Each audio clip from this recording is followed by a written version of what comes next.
This episode is brought to you by Fox One. Watch all 104 matches of the FIFA World Cup live in 4K for just $19.99 a month with 3 days free. Build your own multi-view, choose up to 3 streams, and follow player spotlights. Stay on top of every moment with live stats, highlights, and instant replays. The FIFA World Cup, streaming live on Fox One. Offers are subject to change. See fox.com for complete terms and conditions. Now, have you replaced Antonia? Did she go off to do other things? Yeah, because of her new book. She wrote a book on the Cambridge Five. I don't know if you know that. Stalin's Apostles. Yeah, I've seen the reviews. It's been very well reviewed. It got shortlisted for the George Orwell. Oh, okay. So you're stuck with me.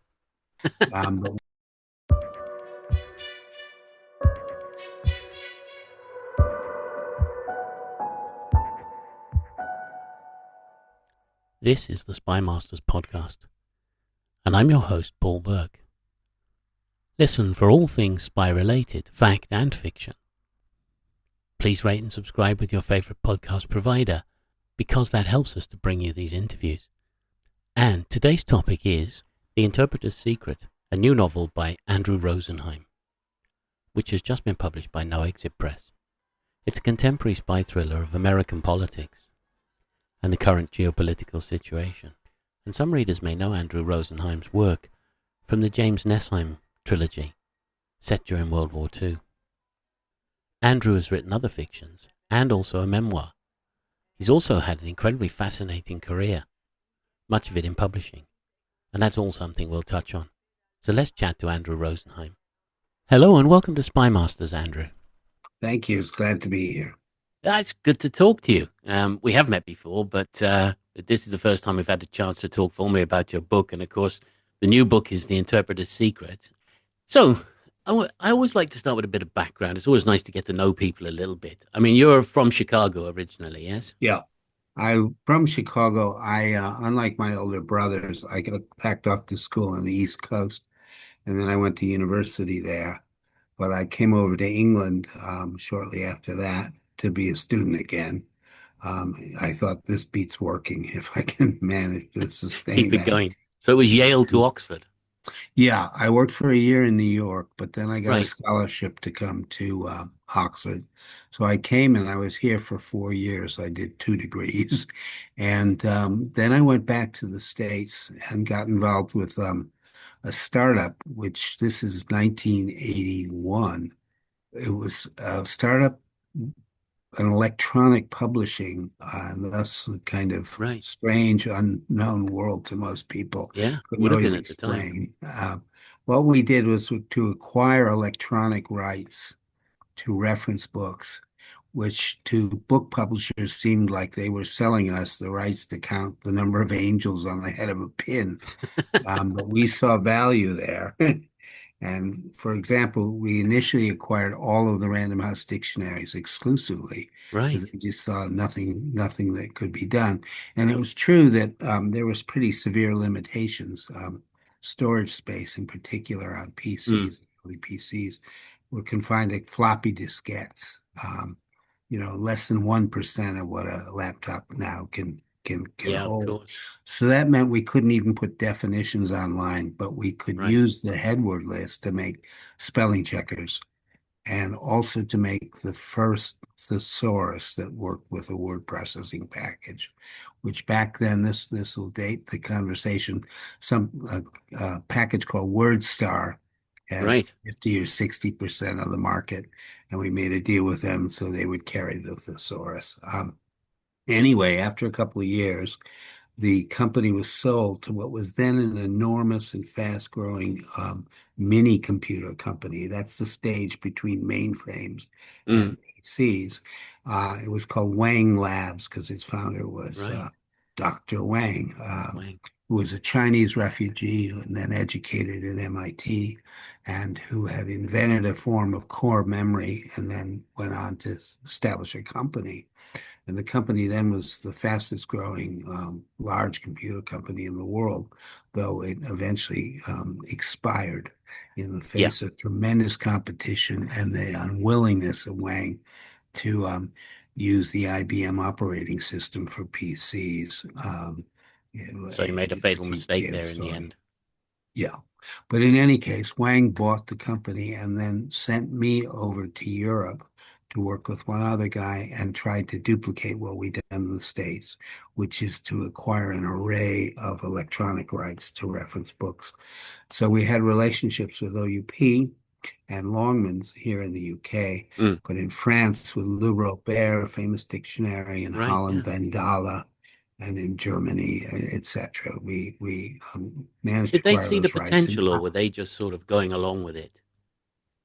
good question. We thought they saw the potential, but Right. once they'd acquired us, they didn't seem certain what to do with us, Ah, right. which was a pity. And we, at one point, even offered to buy it back, but there was no go. They weren't willing to do that. But what it meant is for several years, I ran a little development office in Oxford, Mm. um, and had pretty close relations with OUP and with Longman. But gradually, as Wang did less and less with the rights we acquired, I shifted over into a small group working in AI.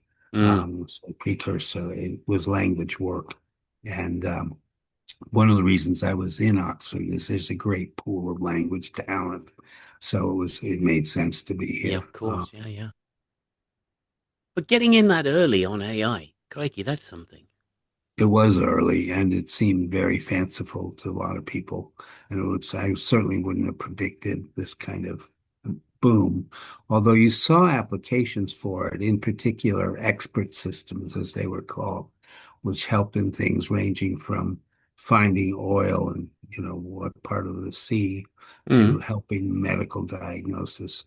It's not that it's happened overnight, it's simply that it's become obvious and conscious to people, I think, overnight very quickly.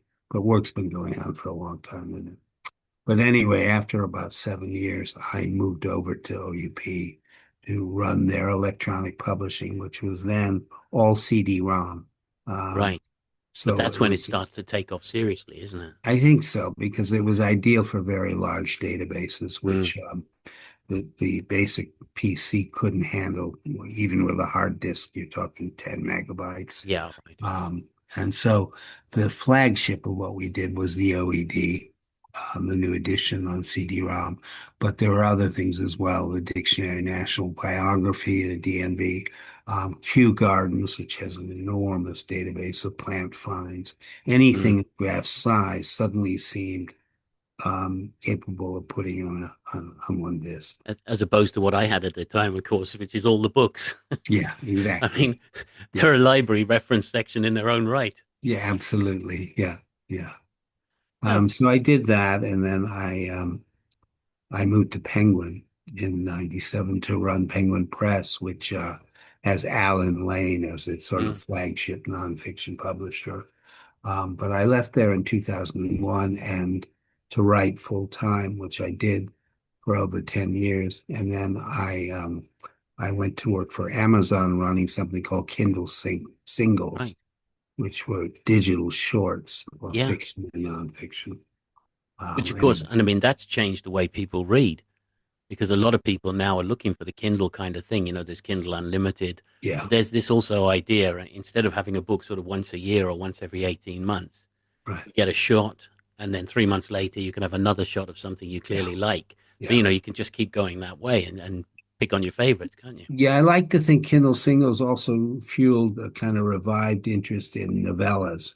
Right. um, because they were digital shorts, the thing, those 5,000 to 30,000 words. Mm. Some of the best ones were at that kind of 25, 30,000 word length, where in the past a writer would feel almost coerced into extending it, often needlessly, just so it Yeah, would right. make a novel's length and thus be saleable.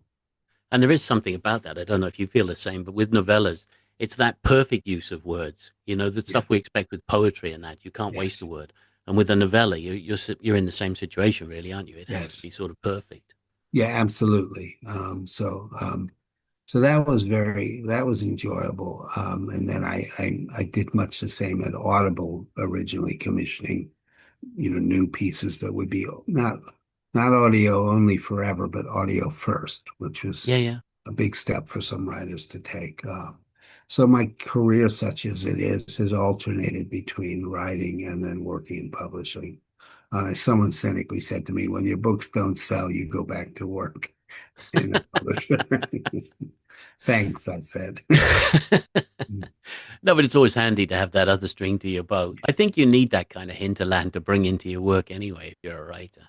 I think I found it helpful. Yeah, Mm. absolutely. Some people, I think it would be too great a distraction. But I Um, mean, from what you've been saying, of course, all this stuff is cutting edge. I mean, stuff that we're now taking for granted. yes, That we're talking about this now. People will know exactly what we're talking about because this is our society. This is the way our publishing industry is. But yeah. this, of course, is all revolutionary as you were going through it. I think you're right. I have to say, though, it wasn't through any great vision of my own. There's a guy I worked with and for, because he owned the majority share of this startup, named Dick Brass, and he was later in charge of ebooks at Microsoft. But he fell out with them again because he felt they were unwilling to commit to what he saw as a certain Right, future, and they wouldn't make a device for ebooks, which right. is what Amazon did and And cleaned prospered. up. Yeah, absolutely. So he was the visionary in terms of that small company, and then my later career. It was all pretty accidental. I can't say I had a vision and followed it. That's a bit of modesty there. I think one of the things is there's always serendipity. Yeah, I think it's always the thing with a career, but also you have to be in the right place at the right time. I mean, it's like the Gary Player thing, the more I play, funnily enough, the luckier I yeah, get. yes. A bit like that. I mean, but you did also write the first AI poetry or book about AI poetry. Yes, I did. That was a result of my experience working for Wang in terms of being a satire of corporate life. Right, But I also was very interested in the possibility of machine creation of content. And in this case, the hero's father is a famous poet, sort of loosely based on an American writer named James Dickey, who wrote oh, Deliverance. Yeah. yeah, yeah. But was most famous as a poet, a kind of big braggadocio, I never know, a kind of macho figure. Yeah, And so the hero's father in this book is he's called by Time magazine the Hemingway of the poetry world. And the son is alienated from him, doesn't get on at all, um, and seeks a kind of filial revenge by teaching a machine to write poems that are inimitable or undistinguishable from the right. father's. I mean, what I said to someone, it's not that they were written by the father, they're written by the machine, but it's as if you opened a drawer and found six poems in there, Right. and they were unmistakably written by someone like Auden or Larkin, a Mm, voice that and yet you'd never seen them before. And so the book is about, there are actually poems in the book that are meant to pass muster as possible poems written by the father. So this is the thesis of the book and the plot that goes along, as well as a love story that doesn't have much to do with poetry.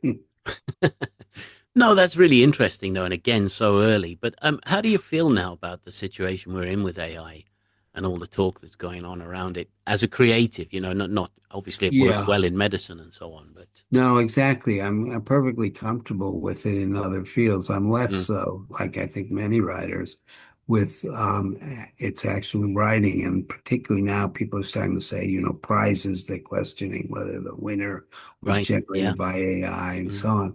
I find that kind of alarming just because I've seen it as a uniquely human enterprise. But I think it is going to be a continuing issue, and I don't see an easy way where you're going to be able to distinguish whether, say, entrants for a prize have used AI some of the time, a little bit mm, to help, or not. And I don't have an easy answer for that. It's the questions have suddenly come in a rush. What with ChatGPT, suddenly people are concerned about it. Um, and yet I think it'll take some time to work out yeah. what I think you're right. I know what I see is, because every time I open a document to write something, it offers me a co-pilot, and I turn it away. I say no. yes, I turn it right. off. But the point is that some people are thinking, okay, well, I'm only writing a letter, so I'll use the Copilot and we'll see where that goes. And it works. And then you just wonder how much that then slips into manuscripts and slips into other things. And once you're there, there's no return. Yeah, I mean, so far the copyright concerns, at least institutionally, have been about using big data banks of copyright material, fodder or rough basis for what they develop in AI. But in fact, I think ultimately I'm much more concerned about whether actual writing putatively by a human is in fact being done by a machine. Yeah, I agree with you. I do think there are two issues. I mean, one is I do think that people should be paid for their copyright remuneration if somebody's work is going to be used. But governments have to stand up. I mean, if that's the case, we have to then exactly. they have to make a difference or the distinction between creative and the situation as it is with things like medicine, as we said, where of course we can all see the benefits. Anyway, moving on slightly. You mentioned there that you became a full-time writer in 2001. Yeah. But you have been writing for some time before yes, I have. I published 2 novels. Tell us about that then. 1988 was the first one, is it? The first one, yeah, it was based on my time at Oxford, loosely, and it was meant to be a kind of high-spirited satirical jaunt through an academic a kind of scandal, and it was a slight Ramona play, and some people would say it wasn't always charitable. I look back and think young man's satirical excesses. Right. But and also I was writing a thesis in MLit on Evelyn Waugh, and it was definitely influenced by his satirical strand. It's not, I mean, I'm not ashamed of the book. I think it was well written, and I'm quite happy with it. And it did okay in the States. But it's more the kind of book you wouldn't write as an older man. Exactly. Yeah. Yes. That's fair enough. And I mean, we all have stepping stones anyway, don't we? Yeah, and the second book was Hands-On, the poetry book. Right. And in some ways, I think in some ways it's my best book. But it certainly it had one very small review in the Sunday Times paperback section because it was a paperback original. And one nice review in the TLS from M. John Harrison, and that was it. Absolutely nothing else. So it just sunk without a trace.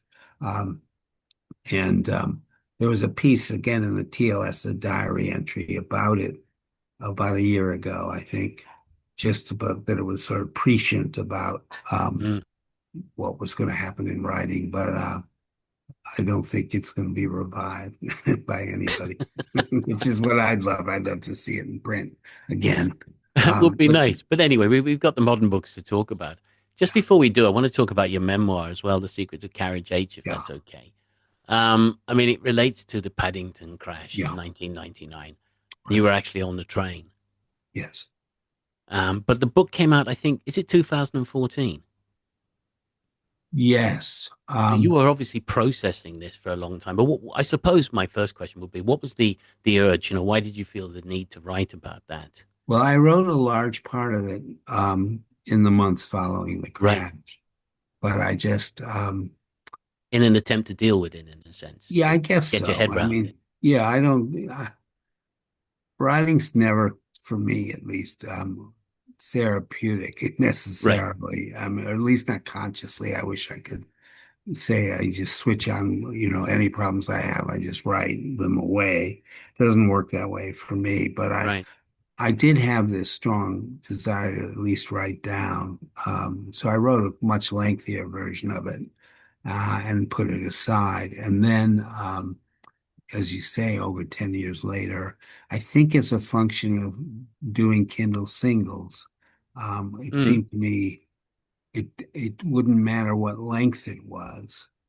And if my colleagues in New York liked it, I could leave it to them to publish since I didn't feel I could do it here. Right. Publish myself seemed a bit much. Some might say, well, you shouldn't have had your colleagues publish it, but I wanted them to because it seemed to me to fit, as I say, the length of Kindle single, because what was eventually produced was about 30,000 words. I have to check. And that's what really triggered my thinking, oh gosh, that's still here, and I haven't ever really done anything with it. So that's what I did. It's mainly, it begins with the actual crash, and I was in the lead carriage, carriage H, Right. Yeah. um, and it's some description of that. But otherwise, it's really about the after effects of that kind of incident, PTSD, and in my case, just um, how I felt over the next 6 months, what I did to recover. I was not badly hurt. I was very Mm. fortunate. Um, a friend I happened to be traveling with, a commuter like me, he had over 20 operations for skin Right. burns, skin grafts. So, I've always felt fortunate. I had some minor burns, but I was in, I think, 2 nights in the hospital. That's all. Yeah, but I think the thing is, it's one of those things in society. We don't like talking about things, do we? Important No, things is the point. That's what we yeah, kind of avoid. And it's yeah, just that it's like when you write crime fiction. I don't want to trivialize it, but the point is, it's the aftermath, it's the yeah, effect, it's what happens. Nothing occurs in sort of one little square block and then move right. on. It's all about what it does to people. Yes. No, that's right. So it's Yeah, really and I think important to kind of explain that and explore that. yeah, that's what I was trying really to show. I mean, it was obviously personal and it wouldn't be the same for anyone else. Exactly, but I was trying to suggest what some of the effects were, why they surprised me, why they, weren't necessarily predictable or obvious. Yeah, Without getting too maudlin. I mean, does it still affect you? Does it still sort of haunt you? I'd like to think not. I'm not, Mm, I think sudden bursts of flame, right. on the stove or something, I'd still find. I think anyone would find alarming, but I may be a little Yeah, yeah, I understand. extra sensitive to that kind of thing. I think it's funny. A friend of mine came to visit me when I got home from the hospital, and he said to my wife and to me, he said, "Oh well, you were always jumpy anyway," which I thought was very, that may be true. So, yeah, yeah, I think about it certainly occasionally, but it's not something I try to repress, because I think then I just think about it a lot more. Yeah, yeah, absolutely. I'm sure you Yeah, would. I'm yeah, sure you're right. yeah. No, absolutely. I just think it's important, that we do talk about these things. Sure. But let's move on a little bit, because we're going to talk about your spy book, which, as I've already said, is The Interpreter's Secret. But I wanted to say you've already written some spy books, of course. Yeah, The Nesheim trilogy. yeah. Now, that's historical novels, if you like. So tell us a Yes. little bit about those, please. Well, the original instigation came curiously from my mother-in-law, who said something once, sort of. I think it's quite common for English people of her generation. She was English. Mm, Slight skepticism or slightly caustic about America in World War II and how right. late it was to enter the war. And I just was interested in that, and started to explore that, in particular, why America took its time, and really only entered against Hitler after Hitler declared war on America in the aftermath of Pearl Harbor. So it was a good 2 years and a bit Yeah. since England entered the war. And one of the things that began to take shape was lay in the fact that America is very much more heavily German than Mm, people realize.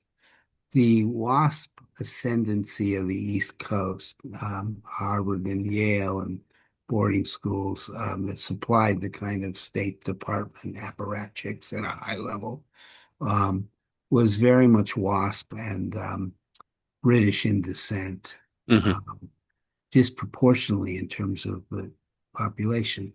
But if you go to the Midwest, where I grew up until I went east, the land of the WASP ascendancy, you'll find it's heavily German. Um, and as many people of German descent as of mm. English or You've British got descent. towns and things actually built by German. They are Exactly. German towns, aren't they? Yeah. Yeah. Yeah, and a city like Milwaukee Right. is full of Germans and full of Right. breweries accordingly. But also even in the East, Baltimore, I mean, there are towns that have uh, New York City, Manhattan, there's Mm, Yorkville, but as I say, the kind of pillars of what was then a powerful establishment in terms of foreign policy and politics in general, um, were very much descendants, as I say, British rather than German. Right. Yeah. Yeah. But because of this German presence, it meant that Congress was really unwilling to take a stance, an anti-German stance. And so that was the initial kind of thing that got me thinking, and then starting to read about the German-American Bund, which is Mm. this organization, which had a massive rally in Madison Square Garden, sort of like Trump's rally the other night, but instead of basketball, there were speeches, and I started to think of a story where a young man of German descent, but in a law enforcement position, which is this fellow Nestheim, who is working for the FBI, is sent to infiltrate what's seen as potentially pro-Nazi Mm. influences, and gets involved. And with his boss, Gutman, who's a German Jew, um, the two of them try to find out what's going on. And what they uncover is a plot to assassinate Roosevelt because Right. Roosevelt is intent on running again in 1940 for a third term, partly because he really wanted to try to get America into the war. And if he could be bumped off, so the theory went, that might keep America firmly neutral. And that's really the story that's about. Yeah, it's really interesting. I was talking to Nicholas Shakespeare the other day. Yeah. One of the things he was saying as a novelist, you're almost more concerned with the history than the historian, in a Yeah. sense that you're searching in a different way. And Yeah. that, from what you've just said, that makes sense. It does. Yes. And I suppose you have a care and a concern when you're looking at history then as a novelist. Yeah. Yes. Well, that's very interesting. I think you have a preconception. It's not that Mm. in a sense, you're looking to find whether it holds up. Right. In that sense, it's your spelling checker in facts, Mm. I think.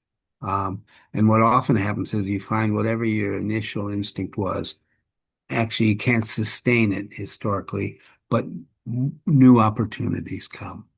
In other words, you see new ways ahead. So there's a kind of truth there.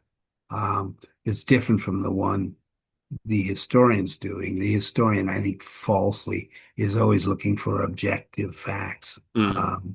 And you're not doing that so much, is because you're looking for things that confirm what your instincts are. But if they don't confirm it and in fact deny it, then fortunately they open up some other opportunities. So the sort of strange paradox of it is that fiction, in a way, can be more truthful, Yes. although, Yes, of course, although more I think factual. yeah, I suppose so, though. I think that's something that novelists like to say in defense of the Right. way they manipulate history. No, yeah, I'm always aware of that, of course, as well.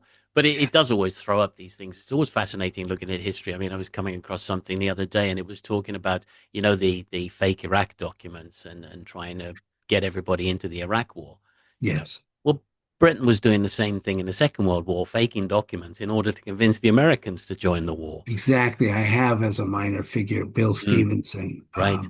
in New York, and then he goes down, he's in Washington club he belongs to. And that I enjoyed very much. It's interesting because it's a recurrent motif. There's a new book out, the Gunner series. I'm trying to Yes, remember. yeah, Alan Parks, yeah. Yeah, I haven't read it yet, but it seems to be in similar territories about the British Mm. propaganda efforts in the States after 1939. So I'm going to read it. I look forward to it. Yeah, no, that's definitely very interesting. I've read the first one. I'm on the second one, or I will be on the second one very shortly myself. Right. So that brings us to the interpreter's secret. How would you introduce? It's always fascinating to know how authors do this. How would you introduce it to readers then, Andrew? How would I introduce it to readers? Well, it begins really. The role of the interpreter is often underplayed. Right. And Trump himself has recently been quoted saying interpreters are very important, which I thought was interesting. And you want a good one, he said, because if they're bad, they can, it doesn't work very well. And I think what triggered my original interest was that Trump had a meeting with Putin, and the only person present was the interpreter. This is early on in his first term. And at the end of the meeting, Trump took the interpreter's notes away from Right. the interpreter. And that just started me thinking fancifully, um, what kind of asset a Trump figure might be, what would the Russians have on that figure, um, and more importantly, how would they be sure that the interpreter wouldn't squeal or wouldn't talk? Yeah, right. From which I built a fantasy and then moved it away from Trump, um, quite clearly, because I just thought that was um, unoriginal in a sense. Yeah. Um, and Yeah, it's almost like an easy target in a way, isn't it? yeah, Because we all had and those assumptions. We've all wondered about that because of that closeness of the relationship, sometimes between Trump and sure, Putin. yeah, And I mean, how he sometimes forgives Russia for things that, yeah, no absolutely, previous president certainly would have ever done, even when they right, attack America. yeah. And I just thought that would swamp Mhm. any story I had to tell. Right. And so therefore, I wanted to make it a more imagined story. Um, about the leverage that gets involved. And then also with something like the 39 steps in mind, partly a chase novel. Mm. Um, but with someone being chased who's not sure why, it Yes. takes them some time to figure out why A, that people are after them, and B, why they're after them. He doesn't really understand that. Um, and it only becomes completely clear at the end of the book. Yeah. So from that initial idea, or just hearing about that meeting in 2017 between Putin and Um, Trump, how does it gestate then, or how does that sort of ferment with you? And then did it fully form this idea you've just talked about, or was that something that sort of you added to as you built the story? Well, I started and it was more kind of caricature, which I became uninterested in and tried to move away, as I say, from Trump Mhm. and not get hung up on people seeing parallels with real things. I wrote a book called Holly Lester, Mm. which was a satire about New Labor. And it had a great deal of publicity in 1998, I think it was, because word got around about the book and no one knew who wrote it. And I Right. was trying to do a kind of Joe Klein, the primary Mm. colors, but for the UK. And so my identity was kept secret. And I remember going to my office on a Monday morning in off High Street, Kent, and my agent, Gillen Aiken, rang and he said, Andrew, it wasn't me. And I said, what are you talking about? He said, have you seen The Observer? And I said, no. And the lead story of The Observer Ah, they was got it. who wrote Holly Lester in primary colors. So the book was sold to Macmillan and was about to go to press when they took fright over lawsuit from the Blairs in particular and pulled it. And it proved impossible once that happened to place it anywhere else. But I bring that up because it was similarly a book about a conspiracy and also secretive. So those were factors I guess I wanted to bring to the writing of The Interpreter's Mm. Secret without libel wasn't an issue because I moved away from Trump and from Putin.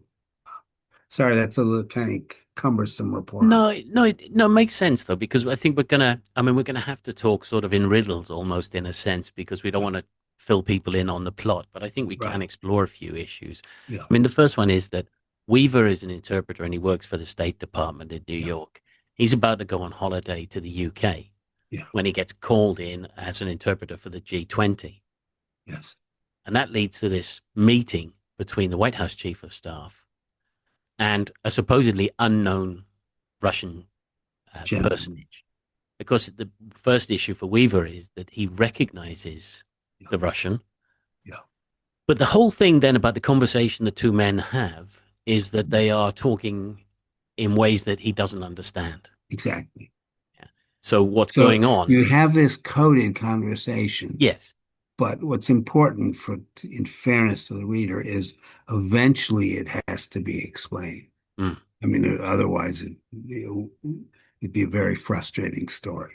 But Yeah. it's the process of learning what's being said in reality behind the code that drives half the plot. The other plot is avoiding being bumped off or Right. abducted or whatever by the Russians and the authorities here.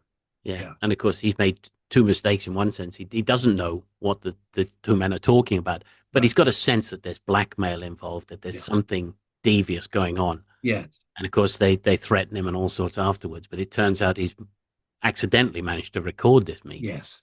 Yeah. And so he has no idea why he's on the run. And that's part of the fun here, because you've got the standard sort of, I suppose, a kind of archetype of the genre would be the man on the run because he's got information that, Yeah. the enemy want to get back. Yes. But actually, in this case, you've got a man who's on the run and has no idea why the hell they're after him. He's got a dual task. One is to stay alive and stay, but at the same time, he will always be in danger if he can't figure out why they want him and what he can do about it. So yes, in that sense, it's flip side. Which gives you a chance to introduce a sort of a literary game here as well. Yes. Makes it a lot more fun. I mean, we can start, for instance, you suggest things along the way. The woman who was supposed to be the interpreter at this secret meeting, Yeah. can't make the meeting because she's in hospital, and we find out that, and that leaves you with this big question then. Well, is that accident? Is it just Yeah. bad luck? Right. Or is something going on? Right. And you manage to make those turns. We meet characters, for instance, in the novel. And again, I won't say because I don't want to spoil it for Right. people. But you meet a lot of characters, and it could be completely innocent. Yes. But on the other hand, there could be something very significant behind that. Right. You must have had No, a lot of fun with exactly. that. Yeah, it was fun to do that way, in that you wanted to explain any significant mystery, in particular the conversation between the Russian and the American. You feel all of that has to eventually come out, but there are other slight red herrings which proved not to be significant. Yeah, there are throughout the book. And as I said, I think that's a lot of fun for the reader. But I we hope also so. have, one of the things about Weaver is he actually winds up on the run from both sides, doesn't he? Yes, exactly.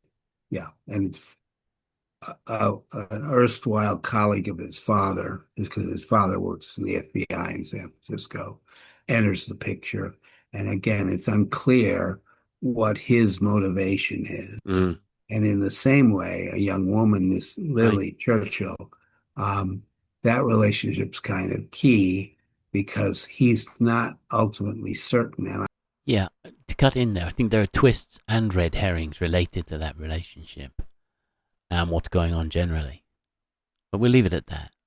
Talking about Weaver then, what kind of character is he? Because he's not a spy. That's the first thing. yeah, So, that adds to the fun here as well, because he's got to right. discover how you protect yourself, how you go on the run, that sort of thing. But at the same time, he is a curious guy, and he's Yeah. kind of got himself into this trouble. Yeah, I think also the thing about Weaver is that his greatest passion is a simple and unintellectual one, which is fly fishing. And Right. he is happy as that. Um, but what you learn is he's burdened by all this education and unintentionally, being bilingual effectively because his mother's got the Russian line there. Um, but a kind of unwillingness. I mean, he's not happy about that. What he really wants No. to be is in a trout stream. So to that extent, the core passion is a simpler one than all the other trappings of his life when he gets in trouble.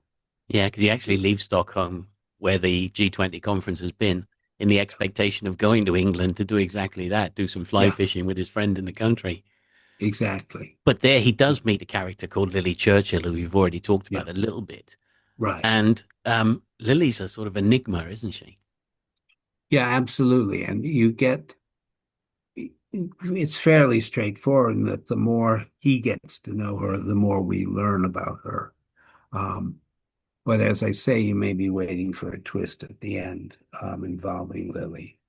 Um, she's enigmatic to him because she's the voice of, a, of someone au fait with intelligence and Mm. secret intelligence, state intelligence, and how it operates. But it's not quite clear what her role is now, and we don't know, though it is something we find out. And I hope it's plausible the two grow closer. There's a kind of immediate charge between them. Yeah, Which there is. fuels that side of the book. Yeah, it does, but it keeps it open all the time. It's you as a reader, you keep asking questions. Well, what's Yeah, Lily and up to? each Where are of we going? them distrusts the other at Mm. times. So there's several kind of key rows where one is accusing the other, and then it flips, and the other is accusing the first person. Yeah. Um, so I hope it's not completely certain who's who in that No, sense. I don't think it is. I think it's brilliant from that point of view.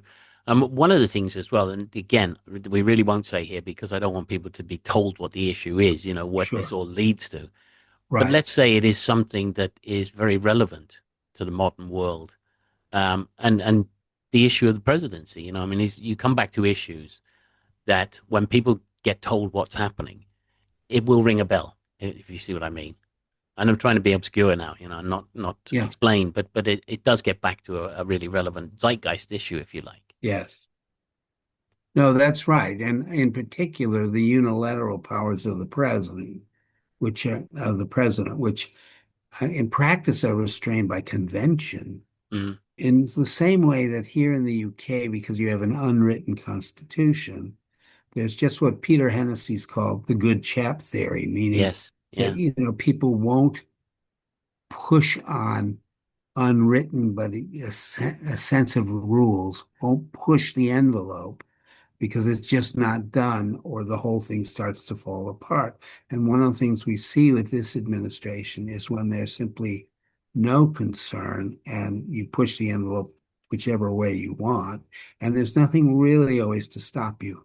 Because no, the courts may, rule against you, but as somebody, Andrew Jackson said, how many battalions, or whatever he said, how many battalions does the Supreme Court have? Similarly, to some extent, whoever says, "Oh, you can't do that," it is simply ignored, written out of the picture. yeah. I mean, it all relies on people actually then pushing back, Yeah, and we've seen that too many times. A lot of people don't push back, and that things just get taken for granted, and they exactly. just happen. I mean, it's Yeah, a crazy. The UK system is crazy. The idea that if something happens often enough, it becomes something you accept as a yes, practice, and then that's yes, supposed to be the that's equivalent of a true. law. It's a pretty Yeah, weird system, yeah, it really. is. Yes, it is.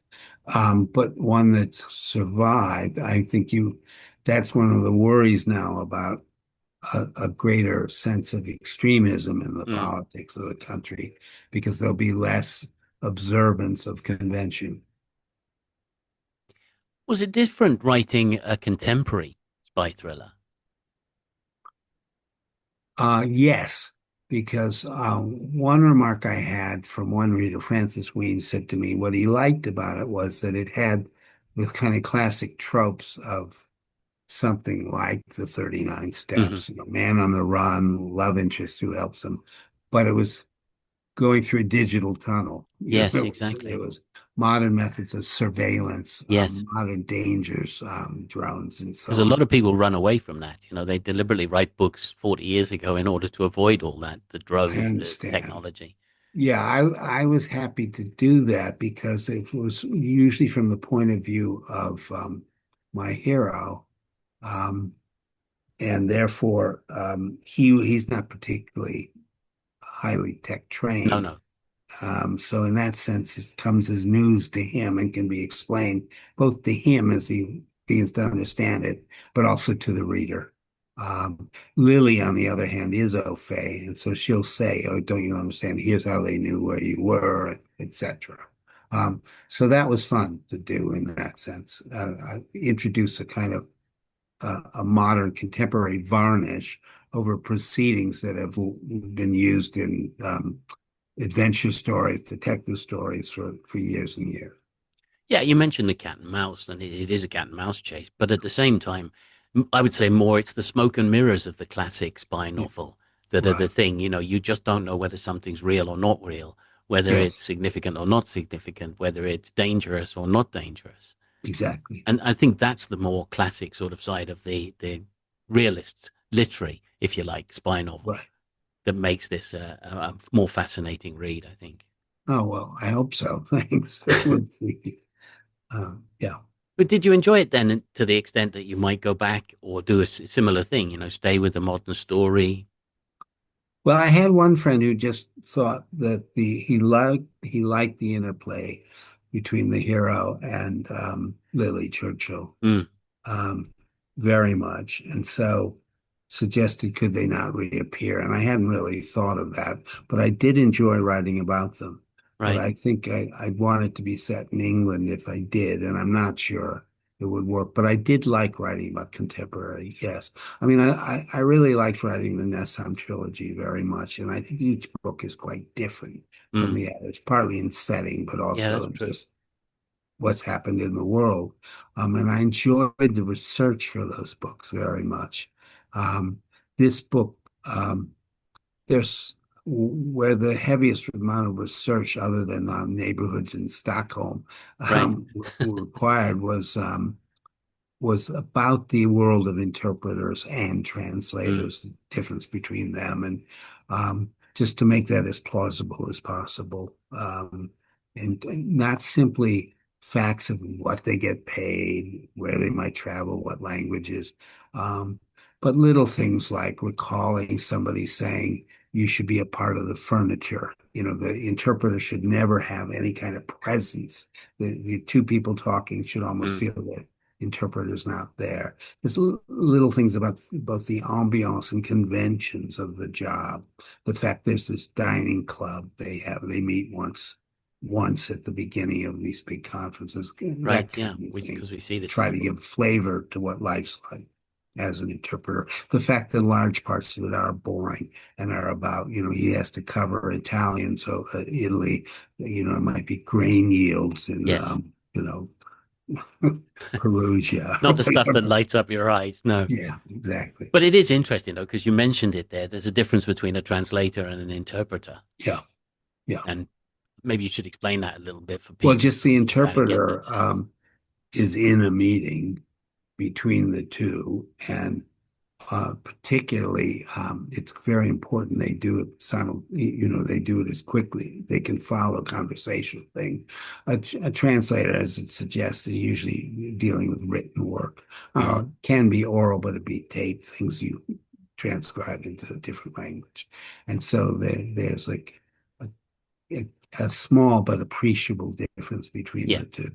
And a time to think and to write it down Yeah, in the way that exactly. it's been said and think about that in a And no one sense. talks about the literary qualities of an interpreter. It's just what is important is do they convey fully what's being said?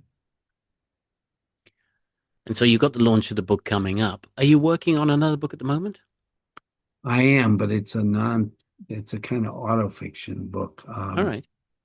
I had a great uncle who I was close to for a number of years, he was not related to me by blood. He was married to my great aunt, and he was a refugee who came to America in 1940. He got out of France. He was a Czech Jew.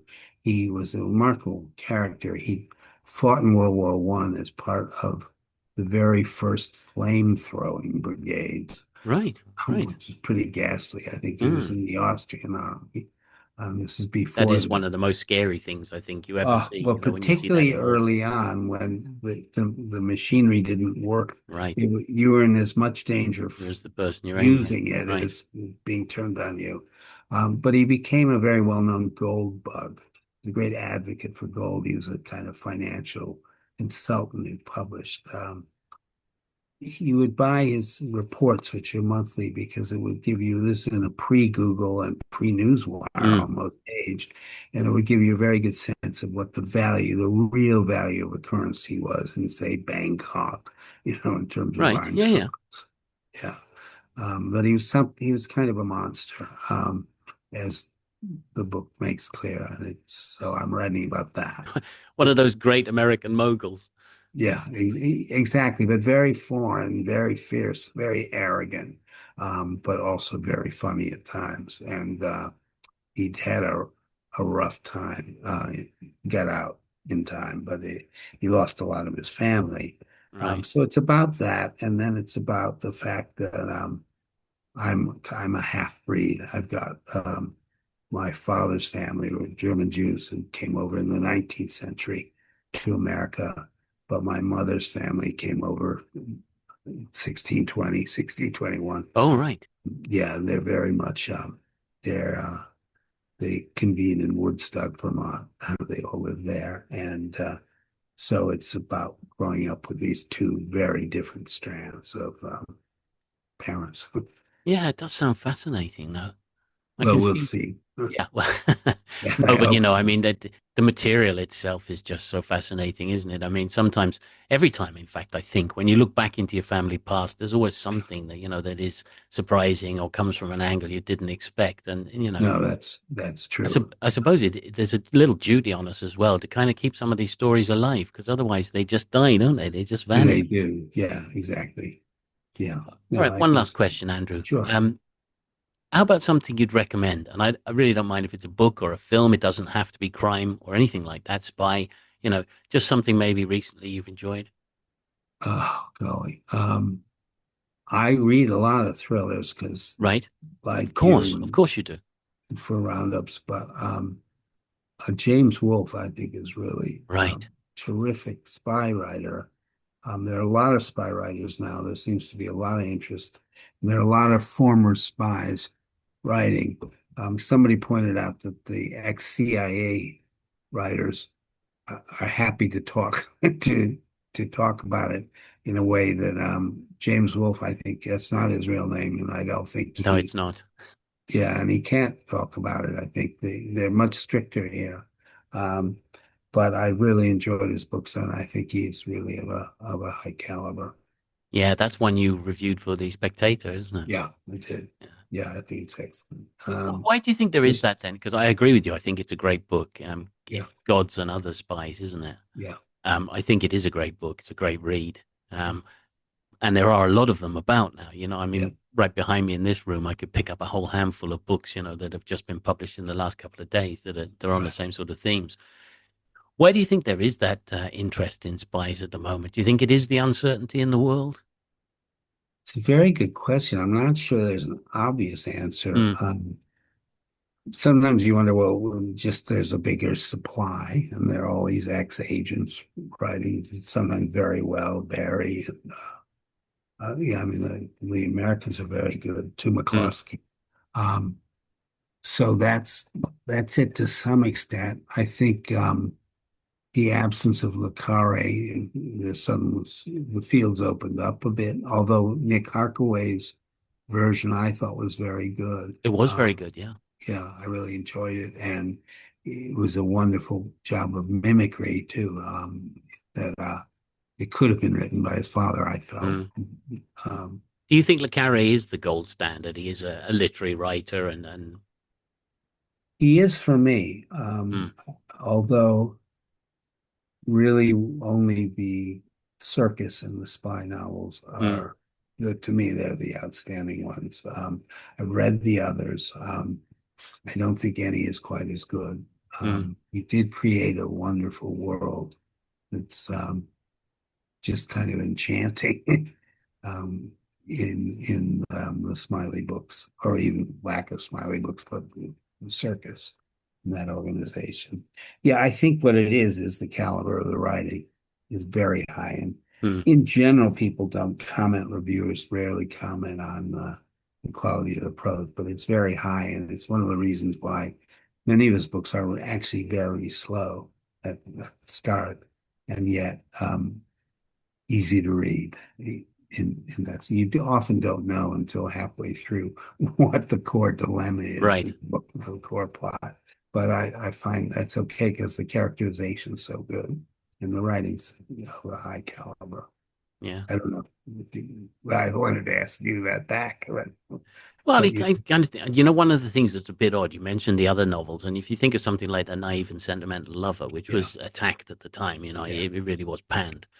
The funny thing is that when he writes about infidelity in the spy novels, Right. he's much better about writing about it there than he is when he's trying to write about infidelity in an actual novel about infidelity. So it's a kind of bizarre thing that he needed He's that very cover. good. It's interesting you say that. He's very good at not hitting, but just suggesting feelings. So in this case, the hurt Smiley must feel. But there are never any scenes. He never gets angry at Anne. There's never no rows. And you have a sense of the wound. And when someone like, is it Percy, some foreign office guy, takes him to his club for dinner and says, love to Anne, and, kind of digs at him. Even Ricky Carr says something about you, you ought to look at it. It happens so many times. It's just a little comment. Exactly. Opens up all of our love to Anne. A world of feeling. No, it's very, very good that way. Yeah. Yeah. So I would say, he is the gold standard. It'll be interesting to see. I mean, it gets used about an awful lot of writers, the next Le Carré. Oh, yeah, they do. The ones that really confuse me, though, are the ones that say Le Carré, it's or something like, the same as Le Carré and Ian Fleming. And you think, well, you can be one or the other. You cannot be both. No, I agree. It's either in one road or it's the other road. Yeah, what struck me, I remember when Fleming, I think we put him into Penguin Classics. And I remember reading books I hadn't read since I was 15. But he did write well. Yeah. It's quite interesting. It's a very different kind of style, but he was a better writer than people think because they were so, they think of Dr. No and Ursula Andress. But I mean, in fact, some of the writing's very good. He was a good journalist, and it comes out of his descriptions. The way I'd look at that is to say, if it's so easy, then how come nobody's done it since Fleming did it? Half as well or with half the sales. So yeah, very true. Andrew, I've really enjoyed that. Thank you very much. Well, thank you very much. I enjoyed it too. Well, that was an absolutely fascinating chat with Andrew Rosenheim about The Interpreter's Secret. I hope you enjoyed it. If you want to buy the book, you can get it from all good book outlets. If you want to get it from us, you can click the link on the program notes and you can get it there. If you've enjoyed the show, as I said at the start, please rate and subscribe with your favorite podcast provider, because that really does help us to bring you these interviews. I'll be back with another interview very shortly, but in the meantime, bye and thank you very much for listening.